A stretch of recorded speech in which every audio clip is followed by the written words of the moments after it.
오늘 그 본문이 이사야서 9장입니다. 몇 주 이사야서 본문을 가지고 지금 설교를 계속하고 있습니다. 이 교회력에 따라서 하는 설교고 또 이 정해진 본문이기 때문에 이사야서가 계속 나오고 있습니다. 우리가 이사야에 대해서 좀 배웠는데 오늘 또 다른 측면에서 한번 복습을 한번 해보도록 하겠습니다. 이사야는 이사야 1장 1절에 보면 우시야 왕이 죽던 해, 그러니까 주전 742년에 예언자로 소명을 받습니다. 지금부터 2700년 전 이야기입니다.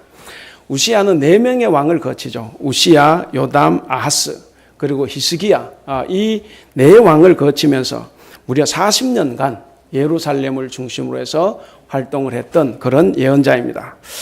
유다왕 우시야, 훌륭한 왕이죠. 훌륭한 왕입니다. 이 우시야는 40년 동안 장기간 통치하면서 이 나라를 정치적으로 경제적으로 안정을 시켰습니다. 그리고 그의 아들 요담왕은 잘한 일도 없고 못한 일도 없어요.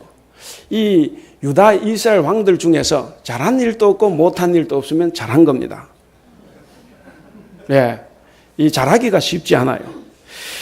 그리고 그의 아들 아하스, 그러니까 아하스는 할아버지가 우시야죠. 이 아하스는 그런데 달랐습니다. 아하스는 처음부터 아시리아, 성경에 이제 아수르 그랬는데 이 아수르가 강성해지는 것을 보고 처음부터 친아시리아 정책을 펴니다. 그래서 그가 아시리아를 방문해서 아시리아의 오만 우상 숭배하는 신전과 신상과 그 예배 형식을 다 보고 그리고 유다 땅으로 돌아와서 그 땅에서도 이렇게 우상 숭배를 했습니다. 심지어는 자기 맏아들을 제물로 바치는 그런 우상 숭배도 했습니다. 이 아시리아와 유다가 이렇게 친밀한 관계를 맺어가니까 북쪽 이스라엘의 왕 베가는 위협을 느낍니다. 그래서 이스라엘 왕 베가가 아람 왕 혹은 시리아 그럽니다. 아람 왕 르신과 동맹을 맺습니다. 동맹을 맺고 주전 734년에 유다를 침공합니다.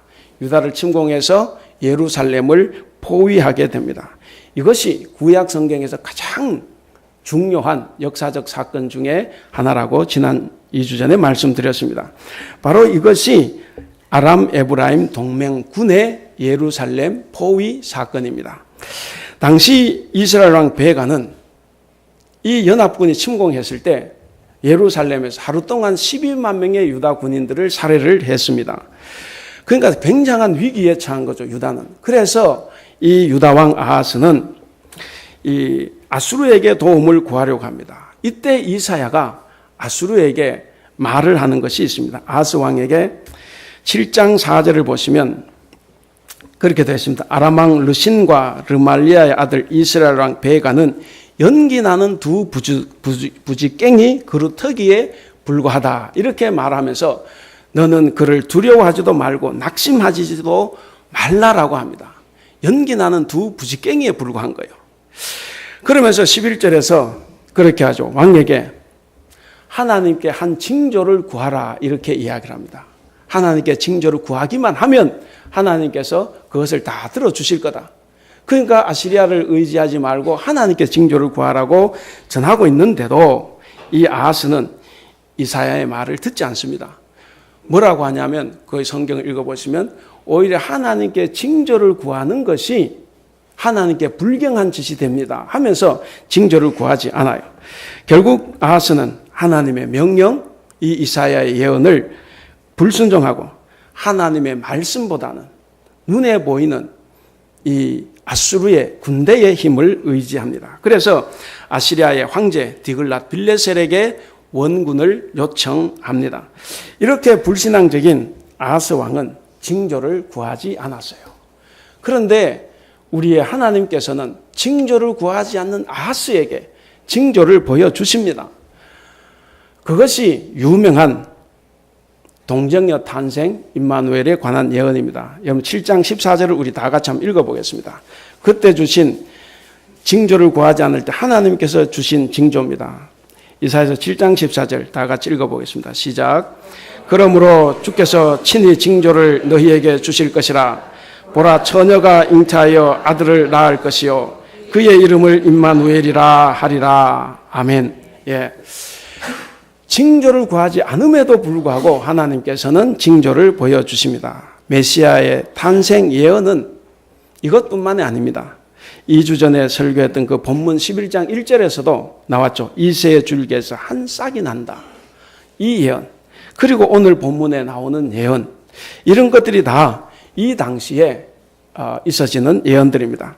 이처럼 아람 에브라임 동맹군의 예루살렘 침공으로 인한 이 위기를 느꼈을 때 아스의 불신앙이 메시아 탄생이라는 이 어마어마한 예언들을 다 나오게 했던 배경이 됩니다.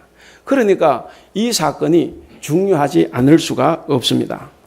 나라를 뿌리채 뒤흔들어 놓았던 주전 734년 아람 에브라임 동맹군의 이 예루살렘 포위 사건으로 해서 이 유다는 풍전등화와 같은 이 위기의 시대에 직면합니다.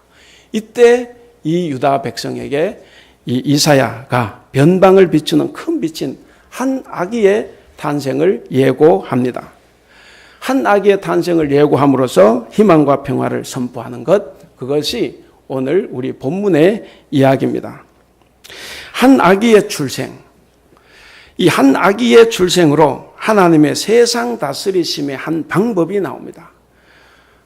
우리가 많이 들은 이야기입니다. 하나님의 세상 다스리심의 방법은 인생 역전입니다. 운명의 역전이에요. 오늘 본문에는 운명의 역전이 나타납니다. 오늘 짧은 본문을 작게 네 부분으로 나눌 수가 있는데 그 내용을 먼저 한번 간단하게나마 살펴보고 오늘 말씀을 전하도록 하겠습니다. 첫 번째 부분은 1절, 2절입니다. 여기서는 운명 전환, 운명 역전에 대한 예고입니다. 우리가 1절, 2절을 한번 다 같이 읽어보겠습니다. 시작. 전에 고통받던 자들에게는 흑암이 없으리로다. 옛적에는 여호와께서 스불론 땅과 납달리 땅이 멸시를 당하게 하셨더니 후에는 해변길과 요단 저쪽 이방의 갈릴리를 영화롭게 하셨느니라. 흑암에 행하던 백성이 큰 빛을 보고 사망의 그늘진 땅에 거주하던 자에게 빛이 비치도다. 아멘. 여기에 등장하는 운명 역전의 대상은 누구입니까? 바로 당시에 멸시받던 변방의 주민들입니다. 거기 보면 고통받던 자들, 흑암에 살던 백성들, 그리고 스불론 땅과 납달리 땅과 요단강 저편 이방의 갈릴리 땅의 주민들이라고 말을 합니다. 이 지역은 다 이스라엘 최북단 국경 지역입니다. 이곳에 사는 사람들은 수많은 전쟁의 피해자들입니다. 상상을 하시겠죠? 우리도 조선 고려시대 저 압록강변, 수시로 오늘은 우리 땅, 내일은 저 중국 땅, 이렇게 하면서 수많은 사람들이 그 피해를 입게 됩니다. 아람의 베나닷 하살이라는 그 유명한 왕, 그리고 지금 이 아시리아의 잔인한 디글랏 빌레셀 황제가 이 땅을 무참하게 짓밟았습니다. 특히 거기에 보면 흑암이라는 이 단어를 2번 사용하죠. 흑암. 그만큼 이 변방의 백성들이 당했던 그 상황이 비참했다 하는 이야기를 하고 있습니다. 이와 같은 이 변방에 소외된 백성들에게 주어지는 이 운명의 역전으로서의 특별한 은총은 무엇이겠습니까? 흑암에 대비되는 특별한 은총이 뭡니까? 거기 보시면 영화라는 단어가 나옵니다. 그리고 큰 빛이라는 단어가 나옵니다. 흑암과 대비되는 영화, 큰 빛, 뭡니까? 하나의 놀랍고 극적인 역전이 이루어진다 하는 것을 말씀하고 있습니다. 거기에 보면 빛도 2번 반복이 되죠. 빛이라는 단어도. 그러니까 앞에서 흑암도 2번 있었는데 그래서 이 흑암과 이 대조를 시키고 있습니다. 어둠과 빛은 극과 극의 대조입니다. 이것은 마치 그러니까 어둠에서 이 빛으로의 전환은 지옥과 천국 차이만큼이나 큰 역전입니다. 그 다음 두 번째 부분은 3절에서 5절입니다. 거기에서는 운명 역전의 내용이 3가지가 나옵니다. 여기서 말하는 운명 역전 3가지는 첫 번째는 3절입니다. 우리 3절을 같이 한번 읽어보겠습니다. 시작. 주께서 이 나라를 장성하게 하시며 그 즐거움을 더하게 하셨으므로 수수하는 즐거움과 탈취물을 나눌 때에 즐거움같이 그들이 주 앞에서 즐거워하오니. 예. 첫 번째는 기쁨과 해방입니다. 항상 짓눌려 살던 사람에게 기쁨과 해방이 찾아옵니다. 그 기쁨의 내용은 뭡니까? 풍성한 열매를 거두어 드리는 추수꾼, 농부의 기쁨입니다. 그리고 두 번째는 전쟁에서 얻은 전리품, 이 탈취품을 나눌 때 그 즐거움과 기쁨을 이야기하고 있습니다. 그리고 두 번째 운명 역전의 내용은 4절입니다. 우리가 4절을 같이 한번 읽어보겠습니다. 이는 그들이 무겁게 맨 멍에와 그들의 어깨의 채찍과 그 압제자의 막대기를 주께서 꺾으시되 미디안의 날과 같이 하셨음이니이다. 아멘.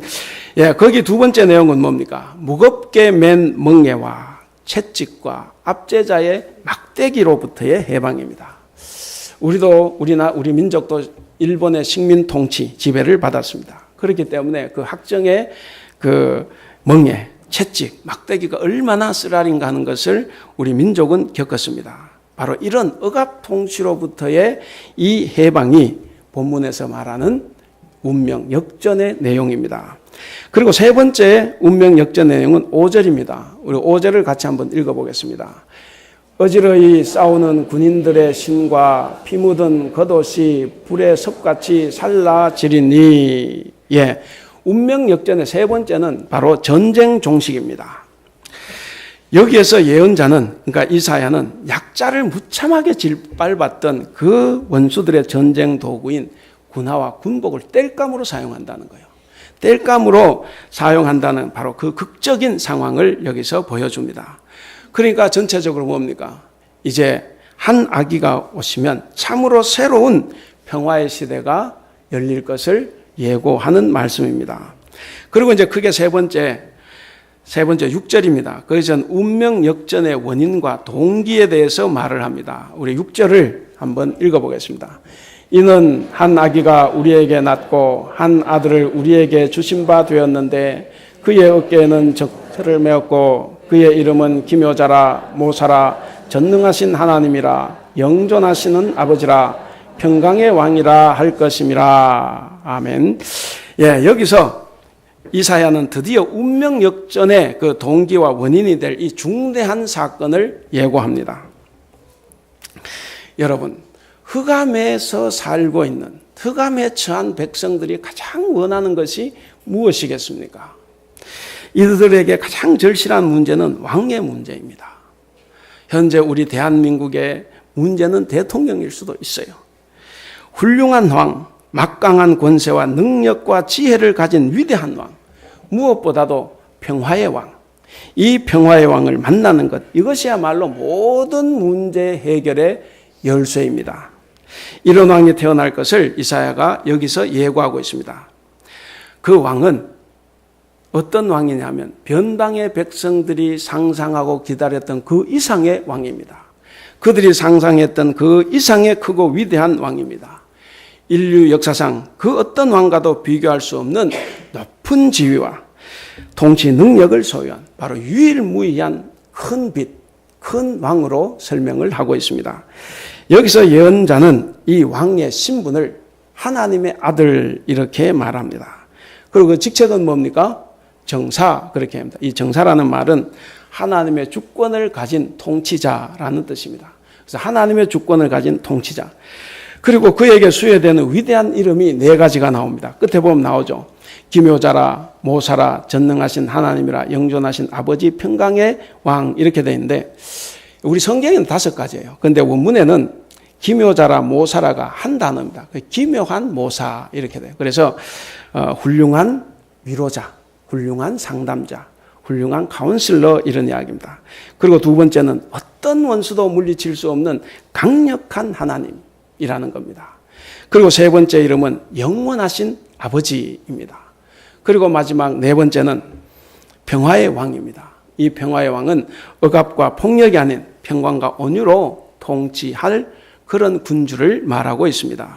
마지막 이제 네 번째 부분입니다. 여기서는 이제 결론적인 해설이고 또 예언 성취를 보증하는 내용입니다. 우리 7절을 같이 한번 읽어보겠습니다.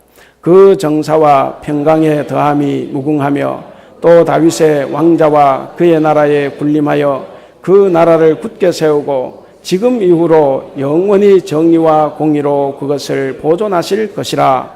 만군의 여호와의 열심히 이를 이루리라. 예, 왜 이루어집니까? 왜 반드시 이루어집니까? 제일 끝에 만군의 여호와의 열심입니다.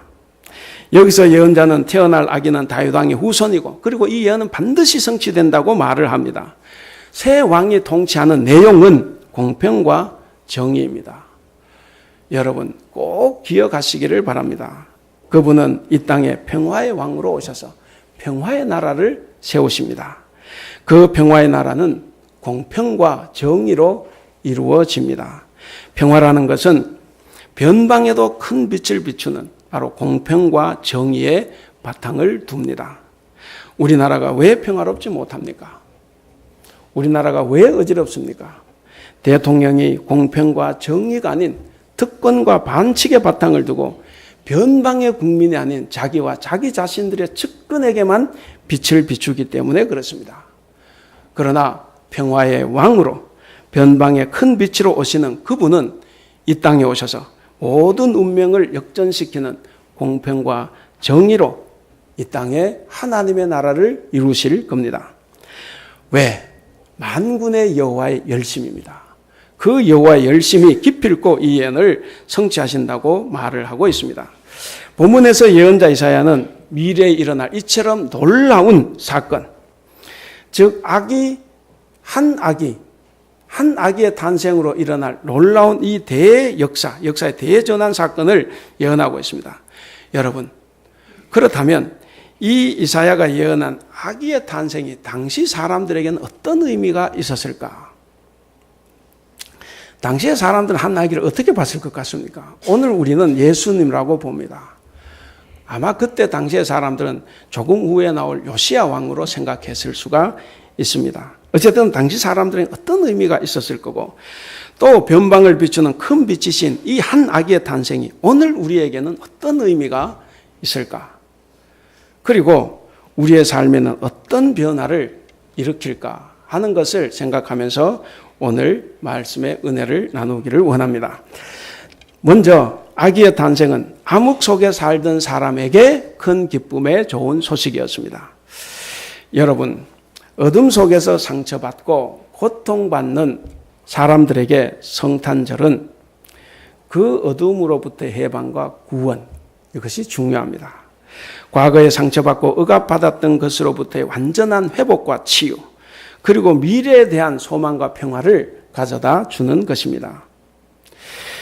1절을 보시면 1절에 언급된 스불론 땅과 납달리 땅과 갈릴리 땅, 아까 제가 말씀을 드렸습니다마는 그곳은 국경지대에 버려진 땅입니다.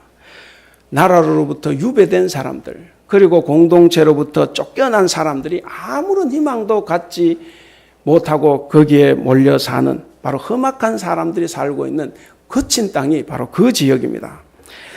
또한 외적과의 전쟁으로 평화가 없었습니다. 정의와 공정이 없었습니다.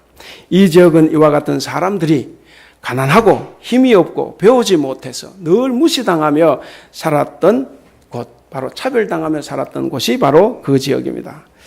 여러분, 그런데 아기 예수, 한 아기의 탄생의 이 놀라운 은총의 대상은 누구입니까?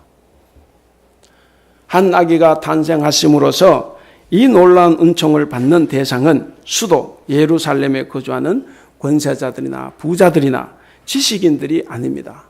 의외로 흑암의 땅, 스불론 땅과 납달리 땅과 갈릴리에 사는 자들입니다. 즉 이방인에게 수없이 짓밟힘을 당했던 사람들입니다. 그리고 기득권자들에게 소요와 멸시를 당하던 변방에 힘없는 백성들이었음을 말하고 있습니다. 이들은 권세와 부귀와 쾌락과 존경 대신에 항상 억압과 가난과 고통과 눈물과 부르짖음 속에 살았던 사람들입니다.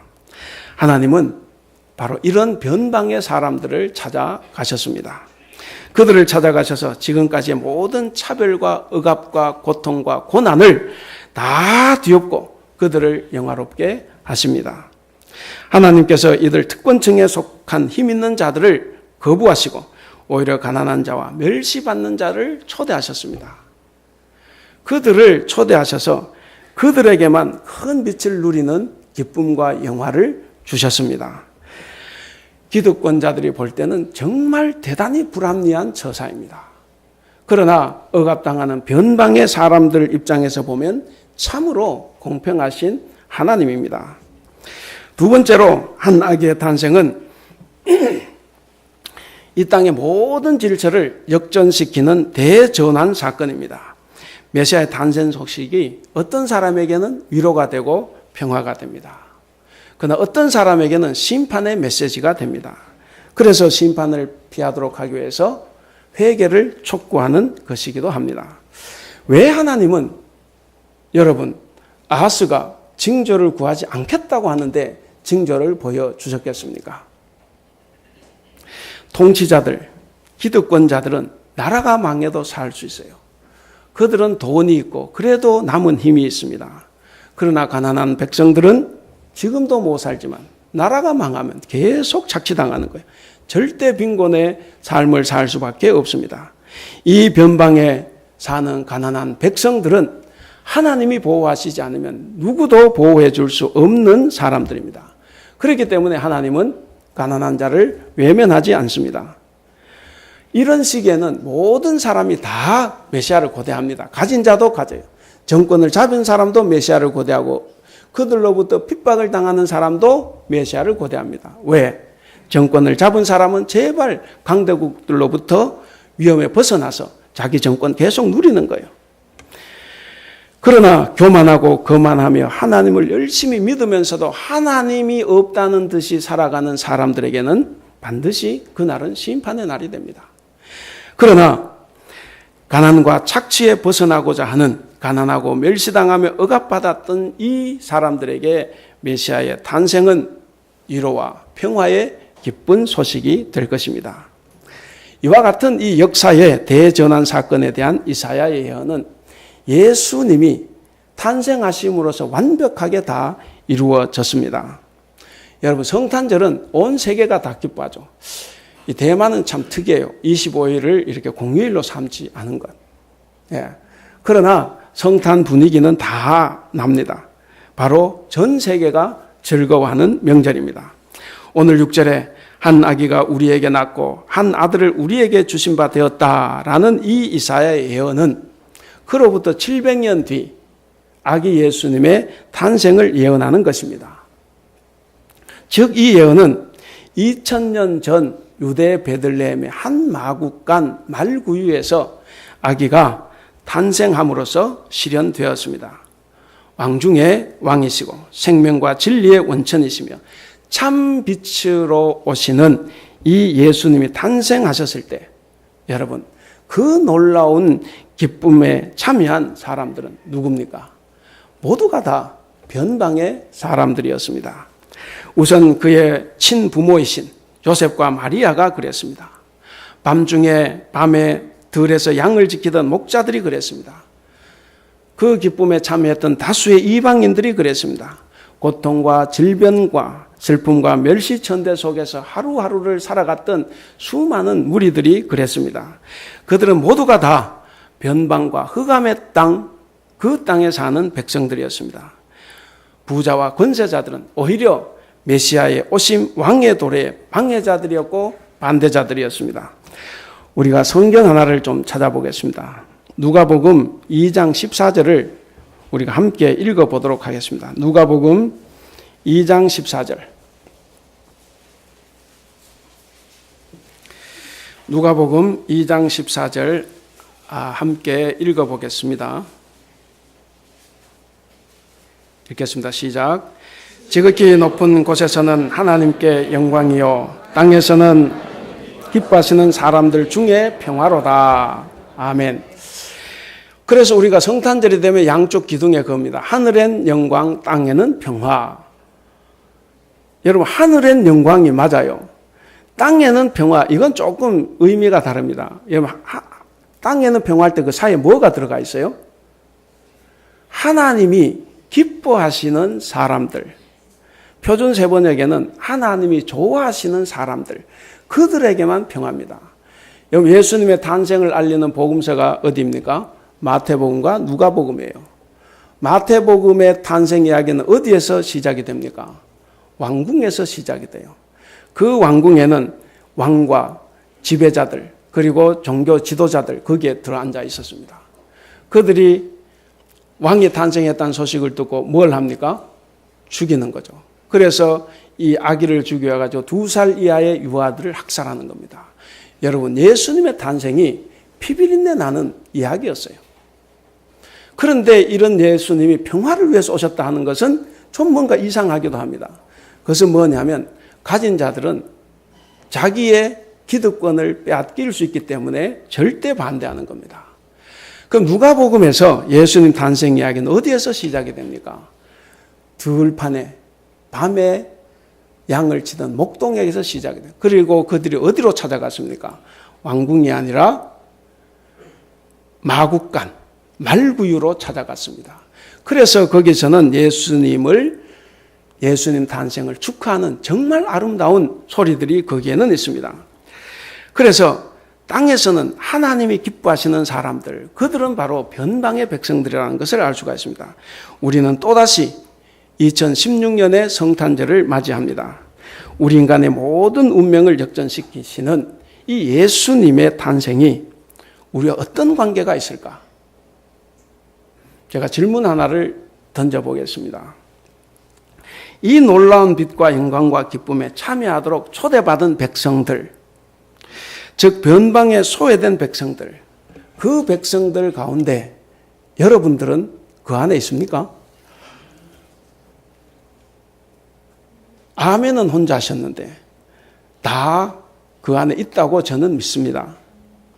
아니면 아직도 혹시 여러분들은 이 교회 구조의 중심에서 그리고 현대사회 주축인 중산층의 위치에서 안주함으로써 억압받고 핍박받고 소유와 멸시와 무관심 속에서 살아가는 이런 변방에 사는 연약한 사람들과는 아무런 상관이 없다는 듯이 살아가는 그런 위선적인 그리스도인은 아닌가? 우리 늘 생각을 해봐야 됩니다. 현재 여러분들은 세상 속에서 귀히 여기는 것들로 머리에 가득 차 있거나 혹은 여러분들의 필요한 삶에만 정신이 빠져서 정작 가장 소중한 예수 그리스도가 빠져 있는 것은 아닌지 우리는 늘 우리 자신을 이렇게 돌아봐야 됩니다. 라오디게아 교인들처럼 자신의 가련한 것과 병든 것과 눈먼 것은 모르고 자신을 부유하고 부족함이 없는 자처럼 착각하고 살아가는 그런 어리석은 자는 아닌지 우리 자신을 돌아봐야 됩니다. 성도 여러분, 예수님이 평강의 왕으로 오시는 이 계절에 우리가 참 평강을 누리지 못한다면 이건 정말 억울한 일입니다. 우리가 예수님을 이렇게 오랫동안 믿고 있으면서도 참 평강을 누리지 못하면 정말 억울한 일입니다. 또한 변방을 비추는 큰 빛으로 오시는 우리 주님이 특별히 관심을 갖고 계시는 이 변방에서 힘겹게 살아가는 우리들의 이웃들에게 무관심하다고 하면 우리는 주님의 강림의 이 의미, 한 아기 탄생의 의미를 잘 모르고 사는 것입니다. 모두가 다 기쁘다 구주 오셨네를 노래하는 이 계절에 정작 참 기쁨을 느끼지 못하고 맛보지 못한다면 우리는 참 억울합니다. 모두가 다 비참할 수밖에 없습니다. 사랑하는 우리 성도 여러분, 우리는 가난한 사람들에게 손을 펼쳐야 됩니다. 주님이 주시는 참 평강을 그럴 때 우리는 누릴 수가 있습니다. 마지막으로 이 평강의 왕으로 오신 아기 예수님은 종으로 섬기기 위해서 이 땅에 오셨습니다. 예수님은 이 땅에 섬김을 받으려고 오신 것이 아닙니다. 주인으로 살려고 오신 것이 아닙니다. 이 세상에 군림하려고 오신 것이 아닙니다. 오히려 섬기고 종노릇하며 그리고 십자가를 지심으로써 자기의 권세와 힘을 사용하는 자들을 부끄럽게 만들고 그래서 이 땅에 올바른 평화를 이루기 위해서 오신 분입니다. 섬김이라는 것은 자신을 비움으로써 기쁨과 생명을 주는 사랑입니다. 여러분, 섬김은 십자가를 짐으로써 자신이 아닌 타인들을 행복하고 기쁘고 즐겁게 만드는 삶입니다. 섬김이라는 것은 공의와 정의를 통하여 서로 화해하고 함께 어울려 살게 함으로써 하나님의 뜻을 이 땅에 이루며 살아가는 것입니다. 예수님은 제자들에게 자신의 온 목적, 다시 말씀드리면 성탄의 목적과 그 삶을 섬김으로 설명을 했습니다. 그래서 제자들에게 종의 도를 실천해 보였어요. 제자들의 발을 씻겨 주셨습니다. 그리고 요한복음 13장 15절에서 그렇게 말씀을 하십니다. 내가 너희에게 행한 것 같이 너희도 행하게 하려 하여 본을 보였노라 라고 말씀하셨습니다. 사랑하는 우리 성도 여러분, 우리가 이 성탄의 기쁨 속에서 살기를 원한다면 탐욕과 위선과 폭력과 거짓과 비방과 이 물질적인 신앙을 버려야 합니다.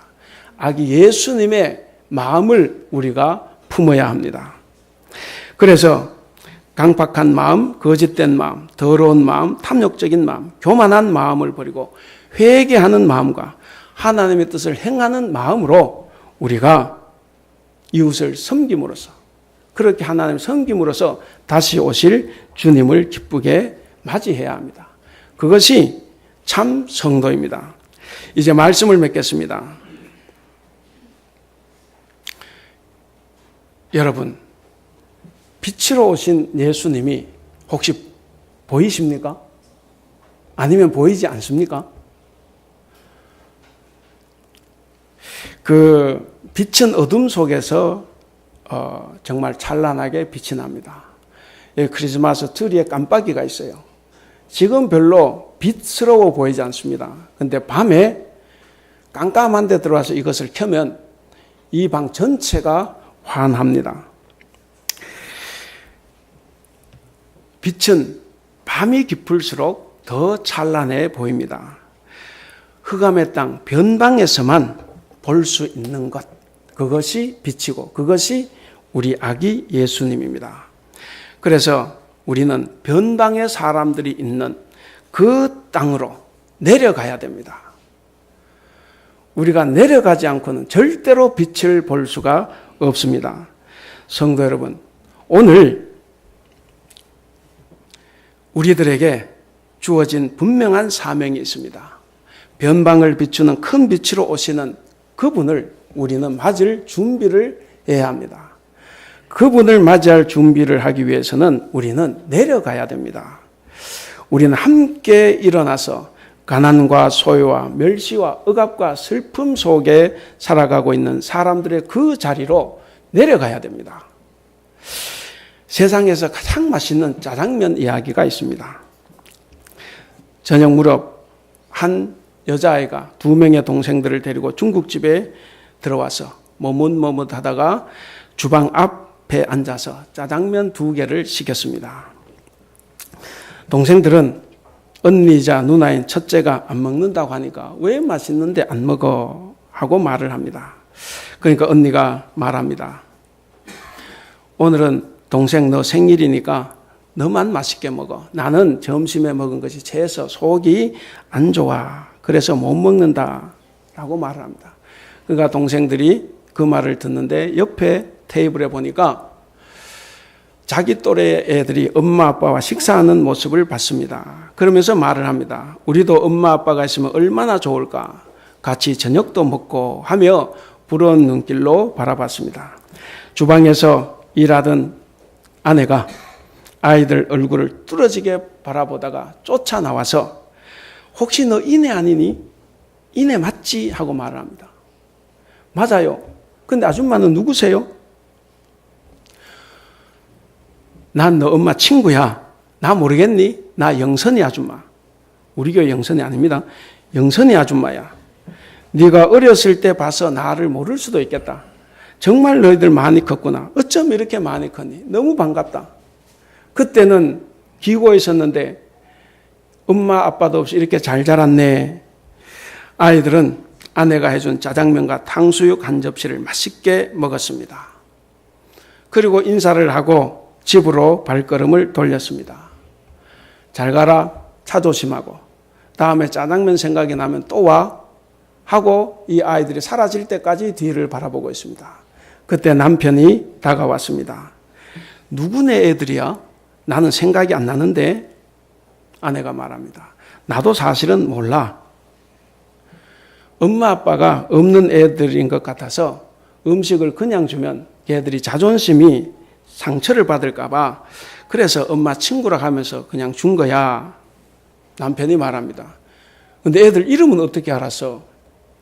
주방에 있으니까 애들 소리가 다 들렸어. 그리고 오늘 남동생이 생일인 것 같더라고. 이 아내의 눈에 눈물이 맺혀 금방이라도 흘러내릴 것만 같았습니다. 성도 여러분, 바로 그 자리에 우리 예수님이 계십니다. 빛으로 오신 우리 예수님은 자신이 잘났다고 자랑하고 의롭다고 하는 곳에서는 보이지 않습니다. 바쁜 하루하루 일상 속에서 자신과 자신의 가족 외에는 주변을 잘 돌아보지 못하는 이 일상들이 당연하게 느껴지는 오늘 우리에게는 정말 뭔가 희망을 발견하기가 쉽지 않습니다. 쉽게 지나치게 되는 우리 주변의 소외된 이웃들에게 따뜻한 눈길을 보내고 먼저 손을 내미는 것. 그리고 남의 고통을 헤아리고 나누는 기쁨을 느끼는 것. 없다고 하여 자존심의 상처를 주지 않으려고 이 애쓰는 것, 이것이 얼마나 소중하고 정말 우리를 감동하게 하는 일인지를 우리에게 알려줍니다. 상대방을 배려하는 마음과 행동을 우리들에게도 깨우쳐 줍니다. 이 마음과 생각과 이 행동이 변방을 비추는 큰 빛이신 우리 주님의 모습입니다. 주님의 마음은 감동이 있습니다. 성도 여러분, 우리도 흑암 속에서 부르짖는 비참한 백성이 되어야 합니다. 이것이 본래 우리의 모습이었습니다. 우리는 본래 흙이었어요. 우리는 본래 피조물이었고 우리는 본래 죄인이고 악인이었습니다. 그런데 우리가 잠깐 우리가 마치 의인이고 지식인이고 존귀한 자인 줄, 내가 중심 인물인 줄 착각했던 겁니다. 여러분, 오직 예수 그리스도 외에는 우리에게 희망이 없어야 됩니다. 테러와 전쟁, 미움과 시기와 질투와 거짓으로 얼룩진 우리의 삶에서 우리에게 주신받은 변방을 비추는 큰 빛이신 예수님을 통하여 자신을 낮추고 희생하며 이웃을 섬기며 가난한 이웃과 가진 것을 나눌 수 있기를 바랍니다. 성도 간에도 서로 반갑게 인사하고 화해하고 대화하시기를 바랍니다. 그리하여 우리의 공동체를 정말 화평한 교회, 그리고 정의로운 나라, 화목한 가정을 만들어 가시는 여러분들이 되시기를 바랍니다. 기도하겠습니다.